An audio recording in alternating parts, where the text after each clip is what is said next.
Bonjour tout le monde. Bon, autant le dire tout de suite, j'ai peur que les gens se fassent arnaquer avec... Eh oui, avec Starfield. La douille est-elle là? Est-ce qu'on va prendre l'une des plus grosses douilles de l'année? Ça fait déjà pas mal du côté d'Xbox avec Redfall. Déjà, parlons de ce qu'on a vu juste après la conférence Xbox, donc on a eu le droit au Starfield direct. Et autant vous dire que, bon, au début j'ai été un peu chaud. Au début je me suis dit, bon, c'est joli, c'est sympa, la DA est cool, tout ça machin. Mais en y allant, j'avais déjà 2-3 choses qui me faisaient plutôt peur. N'hésitez pas d'ailleurs dans les commentaires à dire si vous êtes plus team hype ou si vous êtes team arnaque. Moi, vous allez voir dans laquelle je suis très vite. Alors, le jeu, et en tout cas la conf nous a promis quelque chose d'assez incroyable. Plus de 1000 planètes à explorer, des vaisseaux, en veux-tu en voilà, qu'on peut customiser comme tu veux, du combat et de l'action à la troisième personne et à la première personne. Ça, c'est assez inédit, on l'a jamais vu dans les jeux Bethesda. Voilà, une atmosphère comme vous voyez quand même plutôt belle, hein, faut être honnête, il y a quand même une atmosphère plutôt jolie, des jeux de lumière très très beaux, c'est un jeu à mode photo, hein, soyez honnête, on va passer notre temps à faire ça, on va passer notre temps à faire du mode photo, tout ça. Bon, l'emballage est très sympa, à 30 fps, mais très sympa quand même. Maintenant moi le gros problème que j'ai, c'est le gameplay. Là tu vas me dire, oui mais attends, tu n'as pas eu le jeu entre les mains. Oui, mais là, ce que je vois ici me fait très peur. Est-ce que c'est pas encore un jeu où on va passer notre vie, et c'est pas de l'inédit du coup, soyez honnêtes, de toute manière je ne pense pas que c'est ce que Bethesda propose, même s'ils disent quand même que c'est le jeu qu'ils avaient envie de faire depuis 25 ans. Bon, si c'est ça, le jeu qu'ils ont envie de faire depuis 25 ans, No Man's Sky l'a fait il y a un peu moins de 7 ans, 7-8 ans à peu près, mais on leur en veut pas, c'est pas grave, chacun a le droit d'essayer son truc. Maintenant, moi, le problème que je vais avoir avec ça, c'est que c'est du déjà vu partout. Le système de baston comme ça, en FPS avec des guns, c'est du déjà vu. Sur Cyberpunk, ça se ressemble même un peu à du Titanfall dans le mouvement vite fait avec le jetpack, etc. Bon, c'est du déjà vu, c'est pas grave. Ok, bref. Il y aura un système de scan, qui est un truc quand même, faut le dire, hyper présent dans quasiment tous les jeux d'exploration sur les planètes. Donc t'as ça je crois sur Astrunner, No Man's Sky où c'est hyper présent, t'en as sur plein d'autres jeux de survie, hein, le côté scan. Il y a évidemment le craft, évidemment vous aurez le minage, etc. qu'on a vu partout aussi, la collecte de petites friandises qui ne vont vous servir à rien. Puisque qui s'amuse à bouffer les friandises, soyez honnêtes, hein, les Coca-Cola, les machins et tout. Comme je l'ai dit tout à l'heure, j'ai peur de la douille et j'ai peur d'un truc que j'ai vu pendant la conf et j'ai vu pas grand monde en parler, faut être honnête. Moi, il y a un truc qui m'a gêné pendant la conf, c'est que on voit pendant 45 minutes, hein, c'est pas rien, c'est pas comme s'ils avaient montré 2 minutes de vidéo, non. On voit pendant 45 minutes le mec sur les planètes se balader à pied.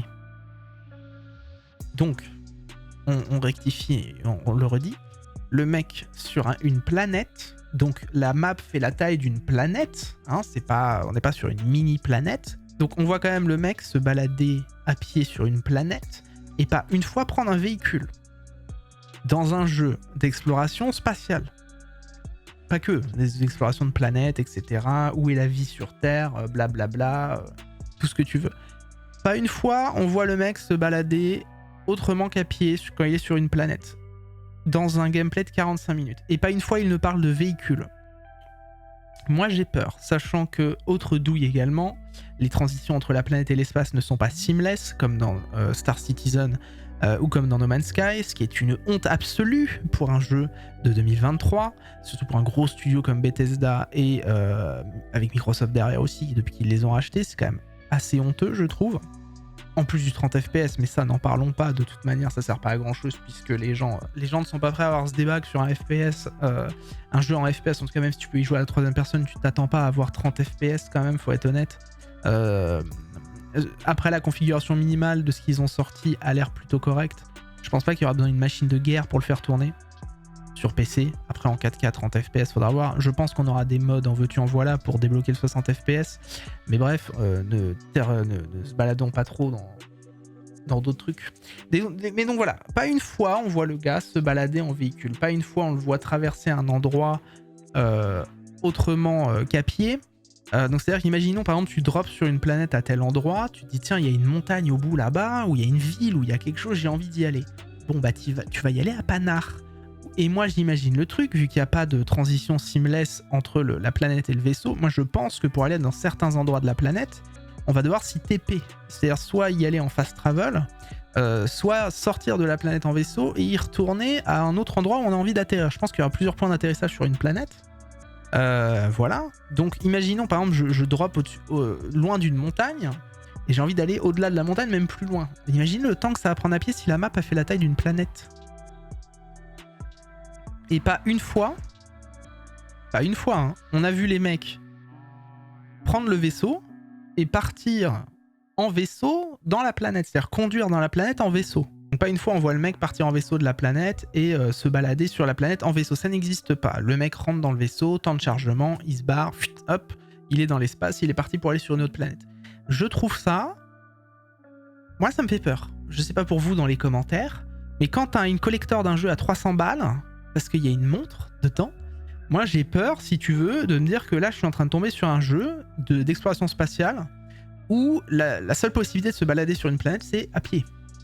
Le temps que ça va prendre, ça va être infini, ça va être insupportable. Bref. Donc ça c'est ce que j'avais noté, déjà les transitions à pied, enfin la balade à pied, ensuite le fait que, bah encore une fois on est sur un jeu de 2023 et si vous voulez il n'y a aucune transition seamless entre... Mouche, dégage ta mère. Il n'y a aucune transition seamless donc entre l'espace et la planète.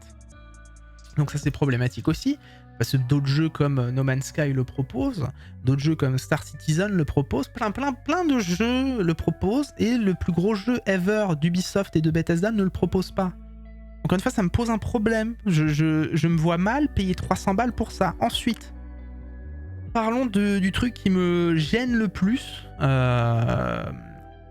Je pense l'un des trucs qui me gêne le plus, hein, soyez honnêtes, c'est le fait qu'il n'y a pas, de ce que j'ai vu pour l'instant dans les 45 minutes de jeu, une réelle histoire.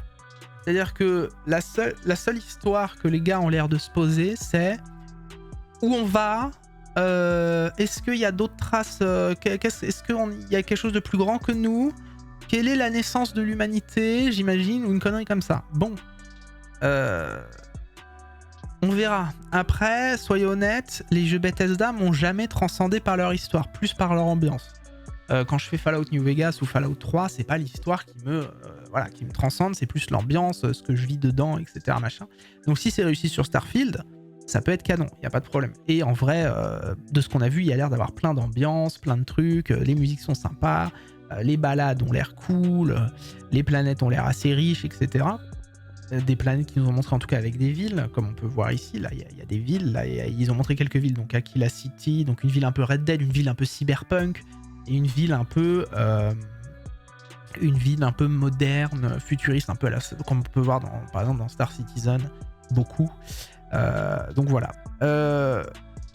Graphiquement, le jeu est plutôt beau, de ce qu'on peut voir. Enfin, l'ADA est plutôt belle, et on voit qu'ils ont bossé dessus. Graphiquement, ça donne plutôt envie, je trouve. Maintenant, gros problème, les animations faciales qui datent de 2010. Soyez honnêtes, on a l'impression vraiment d'être sur Fallout 4 ou même Fallout 3. Ou voilà. Les textures, des fois, sont quand même très pauvres sur certains personnages. Ça fait quand même assez peur. En plus, ils nous ont bien dit, et ça, je pense que c'est un souci, que tous les NPC qu'on voit peuvent être limite des persos créés. C'est ce qu'ils disent un peu plus tard dans la conf. Et donc ça veut dire que tous les persos possiblement vous ressemblent, ce qui est pas mauvais en soi, mais ça veut dire que la qualité du jeu, je pense, a quand même été un peu amoindrie. Il n'y a pas des personnages qui sont mieux faits que d'autres, il n'y a pas des... par exemple dans des jeux comme Cyberpunk, des personnages comme Panam, comme Judy, etc. seront mieux faits qu'un NPC du coin, où il n'y a pas besoin de mettre 12 000 textures, il n'y a pas besoin de mettre des textures en HD, des trucs comme ça forcément, ou des gros moyens sur ce personnage-là pour que ça rentre bien. Là, le truc, c'est que tous les persos se ressemblent. Comme ils ont dit, tous les persos peuvent être créés, donc ça pose problème. Bref. Les animations de tout ce qui est coup de feu, déplacement, tout ça, machin, ça me paraît quand même très pauvre. La manière dont le personnage court, la manière... Là, voilà, là, attendez, parce que là, je vous parle en direct pendant que je regarde la vidéo. Voilà, je suis tombé sur un truc quand même. Ça, je trouve ça, je vais le mettre en grand. Ça, je trouve ça terrifiant. Je trouve ça terrifiant. Le jeu, regardez-moi ça. Voilà. Ça, c'est terrifiant. Ça, pour 2023, ça me paraît terrible. C'est-à-dire que le sable est dégueulasse, le NPC est dégueulasse, les nuages sont dégueulasses, et j'ai pris la vidéo en 4K, les gars. Ça, c'est la vidéo en 4K, voilà. Ça, c'est la vidéo qui tourne en 4K, d'accord? Donc, problème. Il y a un souci quelque part. Après, il y a des très beaux panoramas, il y a des très beaux trucs, c'est pas le problème. Le jeu fait quand même envie sur pas mal de choses. Surtout sur les panoramas, faut être honnête. On va parler d'un truc vite fait aussi qui a fait chier beaucoup de gens, c'est le framerate.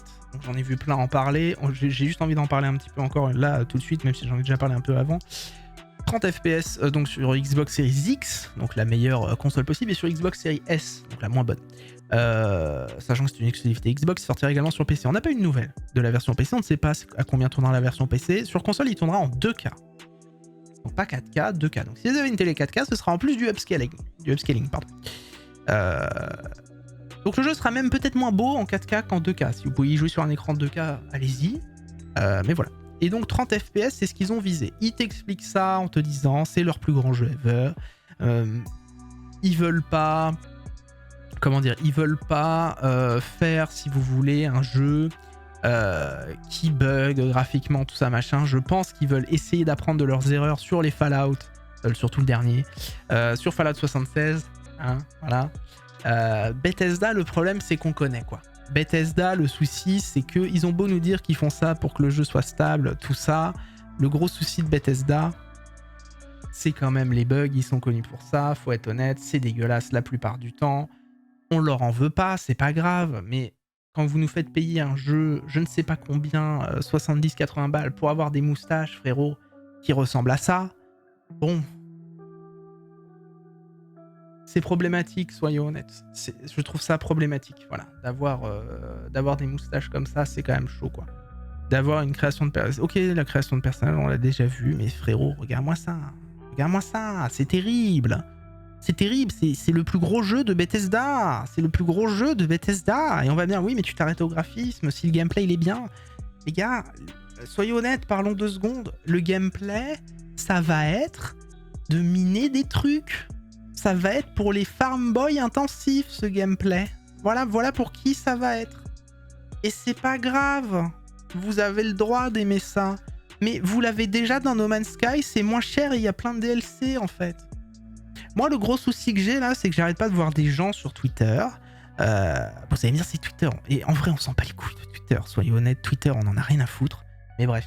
Mais il y a plein de gens qui sont en mode... c'est Bethesda, Tunnel Vision, c'est Bethesda, c'est Fallout, c'est les jeux incroyables, c'est New Vegas, parce qu'il faut dire la vérité, les gens qui sont fans de Bethesda, c'est des gens qui ont surtout connu New Vegas, surtout connu Fallout 3, puisque le 4 n'était pas si bien que ça, c'était un bon jeu, mais il n'était pas si bien que ça. Mais les fans de Bethesda, c'est les fans de Fallout 3 et New Vegas, même si en plus New Vegas, c'est pas vraiment Bethesda, mais bref. C'est même pas Bethesda du tout, je crois. Mais Fallout 3, surtout. Fallout 3, Skyrim, évidemment, Oblivion, tout ça, donc Morrowind, etc. C'est pour ça que Bethesda est connu. Mais les gars, c'est quand la dernière fois que Bethesda vous a sorti un jeu fini? Et vous allez dire, oui, mais toute l'industrie sort des jeux pas finis. Oui, mais c'est problématique aussi. Bethesda, c'est Redfall récemment, d'accord? C'est problématique. En tout cas, je crois qu'ils éditaient le jeu ou ils le développaient ou un truc. Mais c'est Bethesda. Donc il commence, si vous voulez, à avoir une sorte de trend, Bethesda, de sortir des jeux pas bons, pas finis, moches, avec un gameplay un peu creux. Et là, on parle de Redfield, et là, on parle quand même de leur plus gros jeu ever. Et il y a des gars sur Twitter, évidemment, qui sont au taquet sur ce jeu, et je peux comprendre. Le jeu a l'air tellement plein de choses. Mais qui, sur cette terre, va avoir le temps de mettre 400 heures de jeu ou 300 pour aller prendre du minerai sur un jeu 100% solo? Moi j'espère, parce que en fait c'est mon plus gros problème avec le jeu pour l'instant et tout ce qu'on a vu, j'espère, par pitié, qu'il y a un mode histoire à ce jeu, qu'il y a une vraie histoire, qu'il n'y a pas qu'il y a un truc sympa qui me donne envie d'explorer ces planètes, parce que si le seul truc qui me donne envie d'explorer ces planètes c'est récolter du minerai,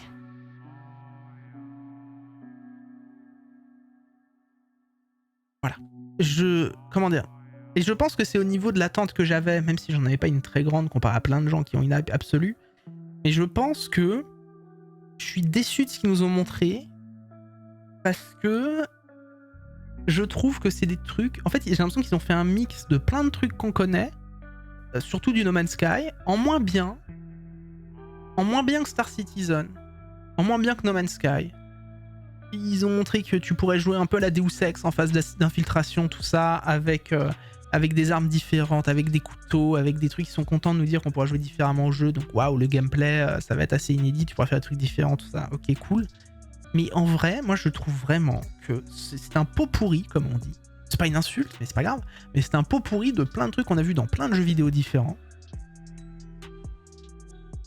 En moins bien. Maintenant, c'était peut-être très décousu, tout ce que j'ai dit là, sûrement. Parce que ça fait longtemps que j'ai pas fait de vidéo comme ça à parler tout seul. En plus, en général, il y a un chat avec qui je peux parler et tout, donc c'est un peu mieux. Mais bon, là, je voulais faire une vidéo pour la chaîne YouTube, juste pour la chaîne YouTube. Donc c'était peut-être un peu décousu.